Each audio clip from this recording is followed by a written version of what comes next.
హనుమతో ఒక్క నిమిషం సార్. అందరికీ నమస్కారం అండి. ఈరోజు ఈ గ్రామానికి విచ్చేసిన మన మహానాయకుడు, సంక్షేమానికి వారధి, సంక్షోభం వస్తే నేనున్నానని నిల్చునే వ్యక్తి, అభివృద్ధిలో అతనికి సాటి లేని మరో వ్యక్తి, నాయకుడంటే ఇలా ఉండాలని చూపించిన మనందరి ప్రియతమ నాయకులు గౌరవ ముఖ్యమంత్రి గారు చంద్రబాబు నాయుడు గారికి ప్రత్యేకంగా ధన్యవాదాలు, నమస్కారాలు తెలియజేసుకుంటూ, సంక్షోభం ఈ రాష్ట్రానికి ఎప్పుడొచ్చినా కూడా గుర్తొచ్చే ఒకే ఒక నాయకుడు చంద్రబాబు నాయుడు గారు. ఎన్ని సంక్షోభాలు ఆంధ్రప్రదేశ్లో ఉన్నా కూడా వాటి నుంచి బయటపడడానికి నేనున్నానని ముందుకొచ్చి ఆ సంక్షోభం నుంచి బయటపడమే కాక అభివృద్ధి వైపు ముందుకు తీసుకెళ్తున్న మహోన్నతమైన నాయకుడు మన నాయకుడు.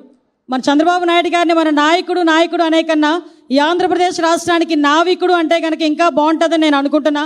దానికి మీరందరూ కూడా సహకరిస్తున్నందుకు ప్రత్యేకంగా ధన్యవాదాలు.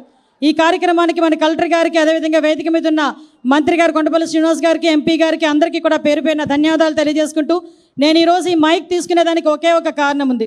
ప్రతిసారి కూడా అందుకే నేను స్పెషల్గా పర్మిషన్ తీసుకొని ఈ మైక్ తీసుకున్నా. ఎందుకంటే ప్రతిసారి కూడా గౌరవ ముఖ్యమంత్రి గారు ఒక మాట అంటారు, పేదల సేవలో నా ఈ జీవితం పేదల సేవలో తరించాలని నేను కోరుకుంటున్నాను. కాబట్టి ఏదైతే పెన్షన్ విధానాన్ని చేపట్టానో ఆ పెన్షన్ విధానాన్ని దేశంలోనే మన రాష్ట్రమే అత్యధికంగా పెన్షన్ ఇస్తుందని చెప్పడానికి, అదేవిధంగా పేదలకి నేనున్నానని చెప్పి ఈరోజు భరోసా కల్పించడానికి, ప్రతి నెల కూడా 1వ తారీఖు అయ్యేసరికి ఏదో ఒక నియోజకవర్గంలోకి వచ్చి పేదల మధ్యన అతను గడిపి పేదల తాలూకా కష్ట సుఖాలు తెలుసుకొని తద్వారా తన ప్రణాళికను సిద్ధం చేసుకునే వ్యక్తి.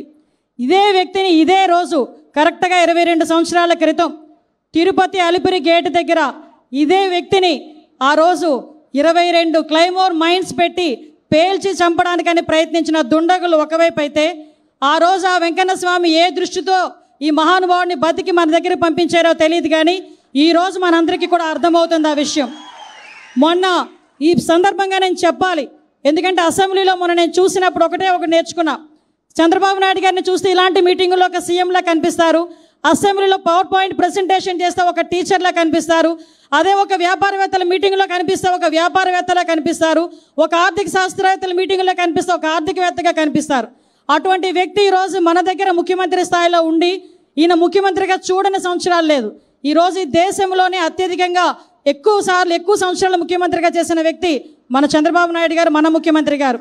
ఈరోజు ఆయన ఒకటే అనుకున్నారు, పేదల సేవలో నేను తరించాలి, పేదల సేవ గురించి నేను ఉండాలి అని అనుకున్నారు. ఆ ఉద్దేశంతోనే ఎన్నో సంక్షోభాలను ఎదుర్కోవడానికి ఈరోజు మనందరి ముందుకు పంపించిన ఆ దేవుడికి కూడా మనందరం కూడా ఈ వేదిక ద్వారా ధన్యవాదాలు తెలియజేయాలని మనస్ఫూర్తిగా మీ అందరికీ కూడా తెలియజేసుకుంటూ, ఆ మహానుభావుడికి ఆయురారోగ్యాలు ఇవ్వాలని, మీ అందరి ఆశీస్సులు ఉండాలని ఒకే ఒక మాట. సార్, మీ అందరికీ తెలుసు విజయనగరం జిల్లా ఉత్తరాంధ్ర జిల్లాలంటేనే వెనుకబడిన జిల్లాలు అని అందరూ అనుకుంటారు.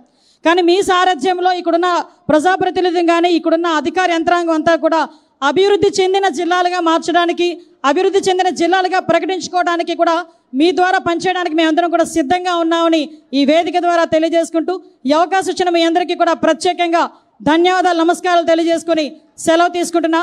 జై హింద్.